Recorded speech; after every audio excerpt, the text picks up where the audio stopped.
Hi, my name's Mark, and I'm going to give you just a few things to think about today. Now, as an opener, I know virtually nothing about football, and I know even less about Scottish football. But I do read the news, and I couldn't help noticing last weekend the contrasting fortunes of the two great names of Scottish football, that is Celtic and Rangers. Apparently, Celtic, having won the Scottish Premier League Championship for 9 seasons in a row, were this season aiming at an unprecedented 10th title. Based on history, that would seem a pretty solid bet if you're into betting. However, it wasn't to be, and it appears the wheels definitely fell off their challenge for the title.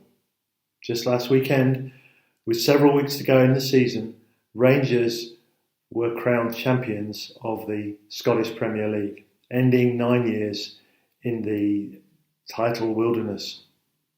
Apparently, the recriminations at Celtic run deep. There's been resignations, there's been heart-searching, and a calling down of woe on the management of the club. Rangers didn't get off scot-free either. Their fans earned themselves a rebuke from Nicola Sturgeon, the leader of the Scottish Parliament, for breaching COVID regulations while they celebrated wildly outside the club. It does seem a bit odd. By any measure, Celtic have been incredibly successful over the last 9 years, so venting wrath on the club for a failure to reach an unprecedented 10th title does seem to me, albeit from a distance, a little bit harsh. And Rangers' enthusiasm definitely overstepped the mark as far as the authorities were concerned. Now that leads me to my subject. How do we deal with both the good and the bad, not just in sport, but in life? Now on this, J.B. Phillips' Bible in Philippians 4, verses 12 and 13, reads like this. Nor do I mean that I have been in actual need, for I have learned to be content, whatever the circumstances may be.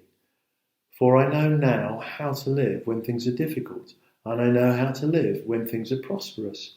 In general, and in particular, I've learned the secret of facing either poverty or plenty. I'm ready for anything through the strength of the one who lives within me. Paul attributes this strength or ability to Christ. He says there's something in his relationship with God that makes him strong enough to deal with these extreme circumstances. He is self-sufficient because he recognises he's not sufficient. He's found a greater strength.